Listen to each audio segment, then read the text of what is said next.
శుభప్రదం జయప్రదం. నమస్తే, welcome to magazine story. Distillery, wine shop, belt shop, నకిలీ మద్యం కాదేది లిక్కర్ స్కామ్ కి అనర్హం అని నిరూపించిన ఘనులు పచ్చమూక. అస్మదీయులకు దోచిపెట్టడం, చీకటి జీవోలు, అధిక ధరలకు మద్యం విక్రయించడం, బినామీలతో బరి తెగించడం, నకిలీ మద్యాన్ని పరిశ్రమ స్థాయిలో తయారు చేయడం, బెల్ట్ షాప్ల కేంద్రంగా ఊరూరా నకిలీ మద్యం విక్రయించడం. అబ్బో, ఒకటా రెండా పచ్చముఠా లిక్కర్ స్కామ్లను తరచి చూస్తే ఎన్నెన్ని దరిద్రాలు కనిపిస్తాయో. ఇన్ని అరాచకాలను కప్పిపుచ్చడానికి, వైఎస్ఆర్సీపీ నేతలను ఇరికించడానికి వాళ్ల దగ్గర ఉన్న మరో అస్త్రం సిట్. పేరుకు ప్రత్యేక దర్యాప్తు బృందం, కానీ చంద్రబాబు సిట్ అంటే సిట్, స్టాండ్ అంటే స్టాండ్. ఆ సిట్ని అడ్డం పెట్టుకుని చేసే కుట్రలకు అంతే లేకుండా పోతోంది. దీనిపైనే ఇవాల్టి మ్యాగజైన్ స్టోరీ. నకిలీ మద్యం స్కామ్ సూత్రధారులెవరు, పాత్రధారులెవరు? అంతా ఎల్లో ఫెలోసే. అడ్డంగా దొరికిపోయిన పాత్రధారులను కాపాడడానికి, వెనకున్న సూత్రధారులను దాచేయడానికి ఏం చేయాలి? ఏముంది, సింపుల్. ఒక సిట్ వేస్తే సరి. జగన్ పాలనలో అసలు జరగని మద్యం కుంభకోణం జరిగినట్టు కుట్ర పన్ని వైఎస్ఆర్సీపీ నేతలను ఇరికించాలంటే ఏం చేయాలి? ఏముంది, సింపుల్. ఒక సిట్ వేస్తే సరి. సిట్ వేసాయి, చిల్లర కుట్రలు అమలు చేశాయి. ఈ తరహా దిక్కుమాలిన తెలివితేటలు కూటమి పాలనలో ఏపీ అంతటా తెగ హల్చల్ చేస్తున్నాయి. ఎందుకంటే సిట్తో ఎన్ని స్కిట్స్ అయినా చేయొచ్చన్నది చంద్రబాబు బలమైన నమ్మకం. దొంగే దొంగ దొంగ అని అరిస్తే ఎలా ఉంటుంది?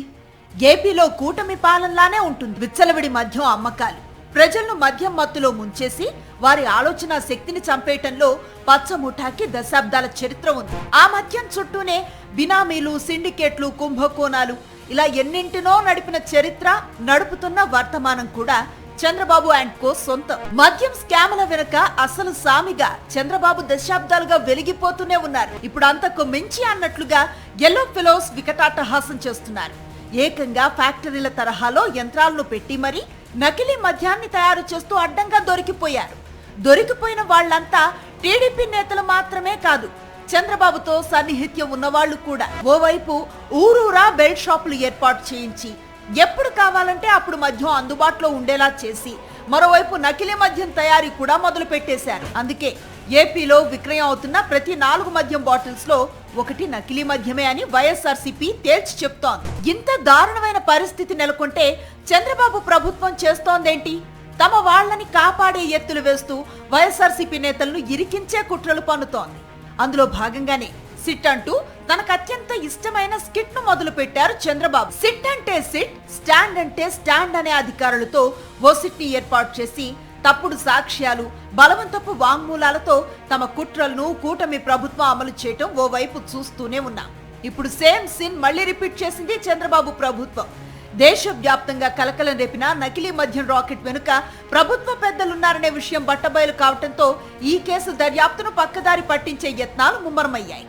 ప్రభుత్వ పెద్దలు, పోలీసులు ఇద్దరు కలిసిపోయి సాగిస్తున్న నాటకాలు, కుతంత్రాలే అసలు కుట్రను బట్టబయలు చేస్తున్నాయి. ఈ వ్యవహారానికి సంబంధించి అందరి చూపులు, అన్ని వేళ్లు టీడీపీ వైపే చూపుతున్న నేపథ్యంలో పలు కీలక ప్రశ్నలకు సమాధానం కరువైంది.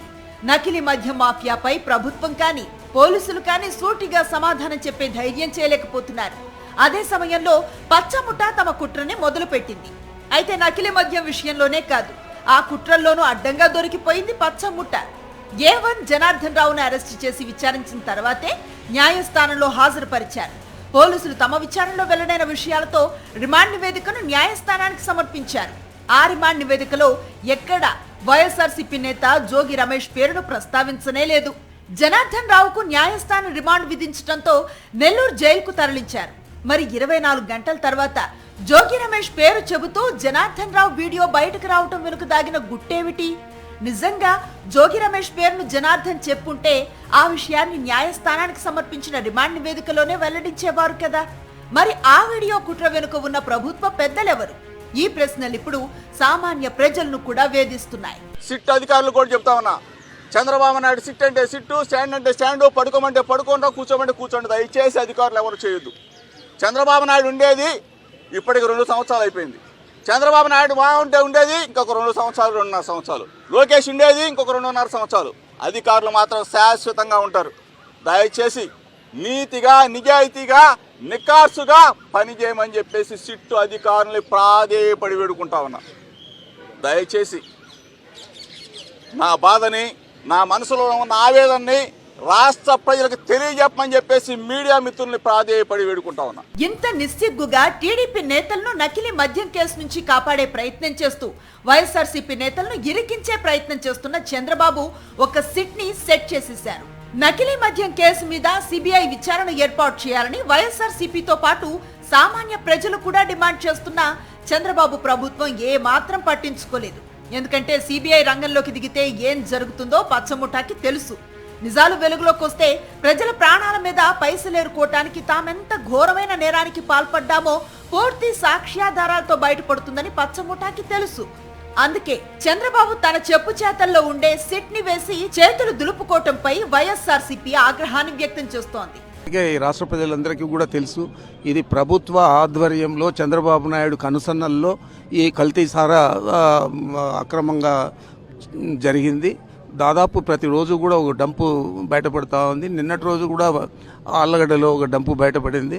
మరి ఇవన్నీ కూడా ప్రభుత్వానికి తెలియకుండా జరిగే పరిస్థితి లేదు. ఇంత పెద్ద ఫ్యాక్టరీనే పెట్టేసి అక్రమంగా మద్యాన్ని ప్రొడ్యూస్ చేసి అందరికీ కూడా ఇస్తూ ఉంటే ఈ రాష్ట్రంలో ప్రతి 4 బాటిల్కు ఒక బాటిల్ కల్తీ మద్యం ఉంది.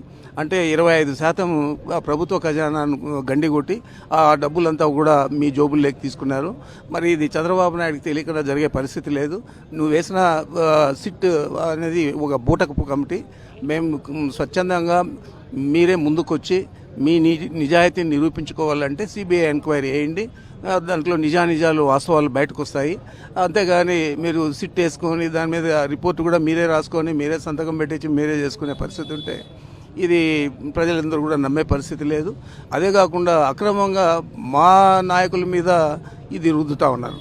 స్పిరిట్ లో 100% ఉండే ఆల్కహాల్ ను 42% లోపు తగ్గించి మనుషులు వినియోగించే మద్యాన్ని తయారు చేసే సామర్థ్యం డిస్టిలరీలకే ఉంటుంది.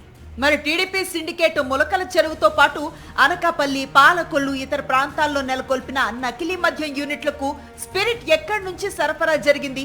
ఈ ప్రశ్నకి సమాధానం తెలిస్తే చాలా మంది పచ్చ దొంగలు బయటపడతారు. డిస్టిలరీలే ఆ స్పిరిట్ ను కొనుగోలు చేసి అక్రమంగా నకిలీ మద్యం యూనిట్లకు సరఫరా చేశాయని ఎక్సైజ్ వర్గాలే అనధికారికంగా చెప్తున్నాయి. ఇక రాష్ట్రంలో డిస్టిలరీలన్నీ టీడీపీ సీనియర్ నేతల కుటుంబాలకు చెందినవే. వాటిల్లో తనిఖీ చేసి రికార్డులు పరిశీలిస్తే మొత్తం బండారం బయటపడుతుంది.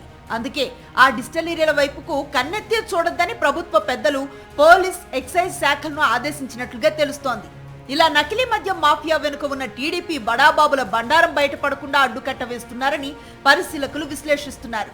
నకిలీ మద్యం స్కామ్ లో తమ వాళ్లను రక్షించుకోవటానికి, వైఎస్ఆర్సీపీ నేతలను ఇరికించడానికి పాలకులు ఇన్ని పన్నాగాలు పన్నుతున్న వేళ సిబిఐ విచారణ జరిగితేనే అసలు నిజాలు వెలుగు చూస్తాయని వైఎస్ఆర్సీపీ డిమాండ్ చేస్తోంది. నకిలీ మద్యం దందా బయటపడ్డ తర్వాత కూడా రాష్ట్రంలో దాదాపు 75,000 బెల్ట్ షాపులపై ఎక్సైజ్ అధికారులు ఎందుకు దాడులు చేయటం లేదు? బెల్ట్ దుకాణాల్లో విక్రయిస్తున్న మద్యాన్ని ఎందుకు జప్తు చేయటం లేదు? దాన్ని పరీక్షల కోసం ల్యాబ్లకు ఎందుకు పంపటం లేదన్న ప్రశ్నలు సామాన్యుల నుంచి సైతం వినిపిస్తున్నాయి. రాష్ట్రంలో అసలు నకిలీ మద్యమే లేదని, మద్యం దుకాణాల్లో నకిలీ సరుకు అమ్మటమే లేదని ప్రకటించిన ముఖ్యమంత్రి చంద్రబాబు అంతలోనే ఏపీ ఎక్సైజ్ యాప్ ను ప్రవేశపెట్టారు. అంటే టీడీపీ సిండికేట్ మద్యం దుకాణాల్లో నకిలీ మద్యం విక్రయిస్తున్నారని అధికారికంగా అంగీకరించినట్లే కదా అని వైఎస్ఆర్సీపీ ప్రశ్నిస్తోంది. నకిలీ మద్యం కుంభకోణంలో అసలు దొంగలకు శిక్ష పడాలంటే, దొంగలందరూ దొరకాలంటే సిబిఐతో విచారణ చేయించాల్సిందేనని వైఎస్ఆర్సీపీ నేతలు డిమాండ్ చేస్తున్నారు. చంద్రబాబు అండ్ కో రచించిన కుట్ర స్క్రిప్టే లిక్కర్ స్కామ్. అసలు జగన్ పాలనలో జరగని లిక్కర్ స్కామ్ జరిగినట్టుగా సృష్టించారు. ఆ వెంటనే షరా మామూలుగా తనకు అత్యంత విశ్వాస పాత్రులతో సిట్ ఏర్పాటు చేసేశారు. ఇక చెప్పేదే ఉంది. జరగని లిక్కర్ స్కామ్లో మొదట జగన్ చుట్టూ ఉన్న అధికారులను వేధించారు. తర్వాత పారిశ్రామిక వర్గాల మీద పగ ప్రదర్శించారు. ఆపై వైఎస్ఆర్సీపీ నేతల మీద కక్ష సాధించడం మొదలుపెట్టారు. వాళ్లు రచించిన కుట్ర స్క్రిప్టే వాంగ్మూలాల పేరుతో రిమాండ్ రిపోర్ట్లో చేరిపోయాయి. వాళ్ల బుద్ధికి తోచిన కుట్ర కోణాలన్నీ అక్రమ కేసులోకి వచ్చేస్తాయి. కోర్టులు మొట్టికాయలేసినా, చివాట్లు పెట్టినా పన్నాగాలు నడుస్తూనే ఉంటాయి. ఎందుకంటే సిట్ చాటు చంద్రుడికి ఈ తరహా కుట్రల్లో చెయ్యి తిరిగిన చరిత్ర ఉంది. నకిలీ మద్యం స్కామ్ మీద సిబిఐ విచారణ చేయించాలని చంద్రబాబు ఏర్పాటు చేసిన సిట్ మీద నమ్మకం లేదన్న డిమాండ్ ఏపీ అంతటా వినిపిస్తోంది. ఎందుకంటే ఇలా సిట్లతో చంద్రబాబు ప్రభుత్వం చేస్తున్న అరాచకాలే కారణం.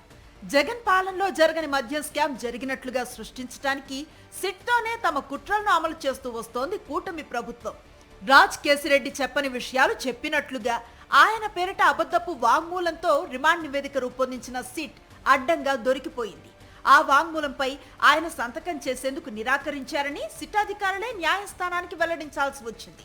ఆ తర్వాత బాలాజీ గోవిందప్ప రిమాండ్ నివేదికలోనూ అదే అబద్ధపు వాంగ్మూలాల కుతంత్రానికి తెగబడింది. చంద్రబాబు ప్రభుత్వం రెడ్ బుక్ కుట్రతోనే ఈ అక్రమ కేసులో బాలాజీ గోవిందప్పను నిందితుడిగా చేర్చారన్నది వెల్లడైంది. ఆయన పేరిట అవాస్తవాలతో సిట్ అధికారులే అబద్ధపు వాంగ్మూలాన్ని నమోదు చేసేశారు. ఆ వాంగ్మూలాల పత్రంపై సంతకం చేసేందుకు బాలాజీ గోవిందప్ప నిరాకరించారని, ఆయనతో పోలీసులు బలవంతంగా కొన్ని పత్రాలపై సంతకాలు చేయించారని న్యాయస్థానం జారీ చేసిన ఆదేశాల్లో స్పష్టంగా ఉండటం గమనార్హం. అంతేకాదు, మూడో పార్టీకి చెందిన మొబైల్ ఫోన్లు, ల్యాప్టాప్లను సిట్ అధికారులు అక్రమంగా జప్తు చేశారన్నది కూడా వెలుగులోకి వచ్చింది. జగన్ హయాంలో మద్యం విధానంపై అక్రమ కేసులో సిఐడి సిట్లతో పాలకులు పన్నిన పన్నాగాలన్నీ ఇన్ని కావు. హైదరాబాద్ శివార్లో ఓ ఫామ్ హౌస్ లో 11 కోట్లు జప్తు చేసినట్లుగా కనికట్టు చేసింది. ఈ కేసులో సిట్ అక్రమంగా అరెస్టు చేసిన రాజ్ కేసిరెడ్డి వర్ధమాన్ ఇంజనీరింగ్ కాలేజీకి చెందిన ఆ ఫామ్ హౌస్ లో 2024 జూన్లో ఆ నగదును దాచిపెట్టినట్లుగా చెప్పుకొచ్చింది. సిట్ అధికారులే ఆ 11 కోట్ల రూపాయలు తెప్పించి ఈ జప్తు కట్టు కథను వినిపించారు. ఈ హైడ్రామాకు సిట్ కు పూర్తిగా సహకరించింది వర్ధమాన్ ఇంజనీరింగ్ కాలేజీ యజమాని తీగల విజేందర్ రెడ్డి. తమ ఇంజనీరింగ్ కాలేజీకి చెందిన 11 కోట్లను అట్టెపెట్టెల్లో అదే కాలేజీకి ఎదురుగా ఉన్న తమ ఫామ్ హౌస్ లో పెట్టించారు. అనంతరం ఆ నగదునే సిట్ జప్తు చేసినట్లుగా కథను నడిపించారు. ఇంతకీ విజేందర్ రెడ్డి ఎవరో తెలుసా? చంద్రబాబుకు అత్యంత సన్నిహితుడు. టీడీపీ తరఫున హైదరాబాద్ మేయర్గా, ఎమ్మెల్యేగా చేసిన తీగల కృష్ణారెడ్డి సోదరుడి కుమారుడే విజేందర్ రెడ్డి. 11 కోట్ల రూపాయల కుట్రతో అసలు జరగని లిక్కర్ స్కామ్ లో దొంగ ఆధారాలు సృష్టించేశామని తెగ సంబరపడిపోయింది పచ్చమూక. కానీ ఆ నగదును ఆర్బీఐతో తనిఖీ చేయించాలని రాజ్ కేసిరెడ్డి న్యాయస్థానంలో పిటిషన్ వేయటంతో చంద్రబాబు నోట్లో పచ్చివెలక్కాయ పడింది. ఎందుకంటే ఆర్బీఐ అధికారులు వచ్చి తనిఖీలు చేస్తే ఆ నోట్ల కట్టల మీద ఉన్న బ్యాచ్ నెంబర్లు, సీరియల్ నెంబర్లు ఏంటన్నది బయటపడుతుంది. ఆ నోట్లను ఆర్బీఐ ఎప్పుడు ముద్రించింది, వాటిని ఎవరు ఎప్పుడు డ్రా చేశారు, ఏ బ్యాంక్ ఖాతాల నుంచి డ్రా చేశారన్న వివరాలు వెలుగులోకి వస్తాయి. 2024 జూన్ తర్వాత ఆ నోట్ల కట్టలు అన్నీ కానీ వాటిల్లో కొన్ని కానీ ముద్రించినట్లు వెల్లడైతే సిట్ చెప్పిందంతా కట్టుకథేనని తేలిపోతుంది. ఆ నోట్లను 2024 జూన్ తర్వాత ఏదైనా బ్యాంకు నుంచి డ్రా చేశారని నిగ్గు తేలితే ఆ బ్యాంకు ఖాతాదారుడు ఎవరన్నది వెలుగులోకి వస్తుంది. దాంతో ఈ జప్తు కట్టుకథ వెనుక ఉన్న టీడీపీ పెద్దల పాత్ర బట్టబయలవుతుంది. అందుకే ఆ నోట్ల కట్టలను న్యాయస్థానం అనుమతి లేకుండానే ఎస్బీఐలో డిపాజిట్ చేసేయాలని సిట్ అధికారులు యత్నించారు. కాగా రాజ్ కేసిరెడ్డి పిటిషన్ పై సత్వరం న్యాయస్థానం స్పందించడంతో సిట్ కుట్ర విఫలమైంది. ఆ నోట్ల కట్టలను విడిగా భద్రపరచాలని, బ్యాచ్ నెంబర్లు, సీరియల్ నెంబర్లతో సహా పంచనామా నిర్వహించాలని, మొత్తం ప్రక్రియను వీడియో తీయాలని న్యాయస్థానం ఆదేశించింది. దాంతో 11 కోట్ల జప్తు హైడ్రామాతో కనికట్టు చేయాలన్న చంద్రబాబు కుట్ర పూర్తిగా బెడిసికొట్టింది. అక్కడి దాకా దేనికి? కూటమి ప్రభుత్వ పెద్దల అండతో సాగుతున్న నకిలీ మద్యం కేసు విచారణను సిబిఐకి అప్పగించాలని మిథున్ రెడ్డి కేంద్ర హోంమంత్రికి లేఖ రాశారు.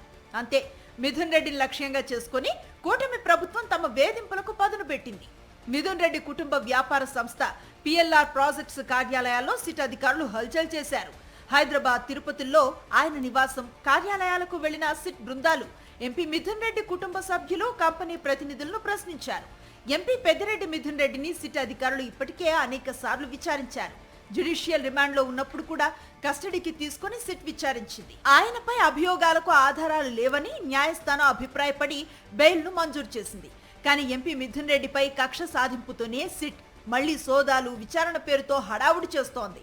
ఇలా సిట్ పేరుతో వేధింపుల పర్వం నడుపుతున్న చంద్రబాబు ప్రభుత్వం మళ్లీ నకిలీ మద్యం స్కామ్ పై సిట్ ను ఏర్పాటు చేసింది. ఈ సిట్ నిజాయితీగా పనిచేసే అవకాశం లేదని, నకిలీ మద్యం కుంభకోణంలో దొంగలంతా బయటపడాలంటే సిబిఐ విచారణ జరిపించాల్సిందేనని వైఎస్ఆర్సీపీ డిమాండ్ చేస్తోంది. జగన్ మీద విషం కక్కాలి, జగన్ క్యారెక్టర్ మీద మచ్చ వేయాలి, జగన్ ని జనాలను వేరు చేయాలి. తమ వాళ్ళు చేసే అరాచకాలను కప్పిపుచ్చాలి.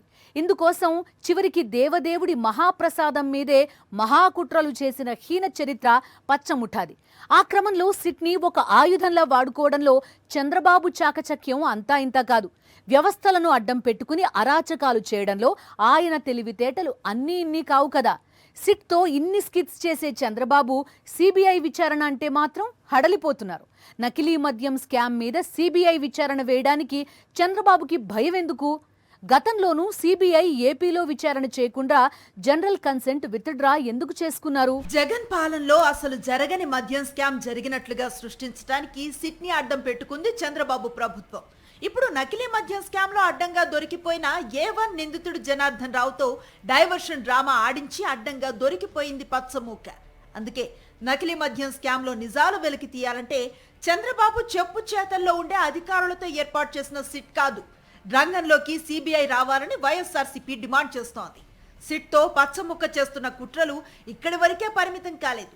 100 రోజుల పాలన పూర్తవుతున్న వేళ హామీల అమలు దగ్గర నుంచి శాంతి భద్రతల దాకా అనేక విషయాల్లో ప్రజలు నిలదీస్తారని గ్రహించిన చంద్రబాబు ప్రజల దృష్టిని మళ్లించడానికి అతి భయంకరమైన డైవర్షన్ కుట్రకి తెరతీశారు.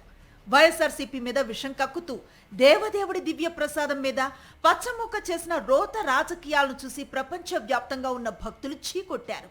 అడ్డంగా దొరికిపోయారని అర్థం చేసుకున్న చంద్రబాబు ఎప్పట్లానే తిరుమల లడ్డూ కల్తీ అంశంపై సిట్ ఏర్పాటు చేసేశారు. సిట్ చీఫ్ గా నాటి గుంటూరు రేంజ్ ఐజీ సర్వశ్రేష్ఠ త్రిపాఠిని చంద్రబాబు ప్రభుత్వం నియమించింది. ఏపీ ఎన్నికల వేళ వైఎస్ఆర్సీపీ నేతలపై దాడులను ప్రోత్సహించినట్లు సర్వశ్రేష్ఠ త్రిపాఠి ఆరోపణలు ఎదుర్కొన్నారు. పల్నాడు అల్లర్ల సమయంలోనూ త్రిపాఠి గుంటూరు ఐజీగా ఉన్నారు. ఎన్నికల వేళ దేశంలో ఎక్కడా లేని అల్లర్లు త్రిపాఠి హయాంలో జరిగాయని ఈసీ కూడా ఆగ్రహాన్ని వ్యక్తం చేసింది.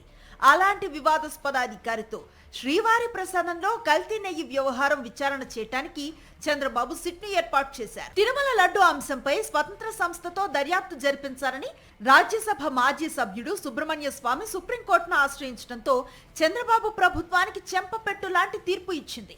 కుట్రపూరితంగా చంద్రబాబు ప్రభుత్వం ఏర్పాటు చేసిన సిట్ కథను ముగించి సిబిఐ డైరెక్టర్ పర్యవేక్షణలో 5 సభ్యులతో స్వతంత్ర దర్యాప్తుకు సుప్రీంకోర్టు ఆదేశించింది. ఇలా చెప్పుకుంటూ పోతే ప్రత్యేక దర్యాప్తు బృందం అంటూ సిట్ ని ఏర్పాటు చేయటం, తన కుట్రలను ఆ సిట్ కేంద్రంగా అమలు చేయటం చంద్రబాబుకు తొలి నుంచి అలవాటు. ఇప్పుడు నకిలీ మద్యం కేసులో టీడీపీ నేతలను రక్షించి వైఎస్ఆర్సీపీ నేతలను ఇరికించడానికి సిట్ ద్వారానే చంద్రబాబు పావులు కదుపుతారని, అందుకే సిబిఐ విచారణకు ఆదేశించాలని వైఎస్ఆర్సీపీ డిమాండ్ చేస్తోంది. అయితే సిబిఐ పేరు చెబితేనే అసలు గుట్టు బయటపడుతుందని చంద్రబాబుకు తెలుసు. 2014 నుంచి 2019 మధ్య చంద్రబాబు పాలనలో జరిగిన కుంభకోణాలపై సిబిఐ విచారణ జరపాలని వైఎస్ఆర్సీపీ డిమాండ్ చేసింది. సిబిఐ రంగంలోకి దిగితే కుంభకోణాలు ఎక్కడ బయటపడతాయోనని 2018లో ఏపీలో సిబిఐ విచారణ చేయకుండా జనరల్ కన్సెంట్ ని విత్డ్రా చేసుకుంది చంద్రబాబు ప్రభుత్వం. సిబిఐ అంటే ఆ స్థాయిలో చంద్రబాబుకు వణుకంటున్నారు పరిశీలకులు. అదే సిబిఐని రాజకీయ ప్రత్యర్థుల మీద ఉసుకొల్పుతూ కుట్రలు చేసే వేళ చంద్రబాబు ఎంత ఉత్సాహంగా ఉంటారో ప్రత్యేకంగా చెప్పక్కర్లేదు కదా.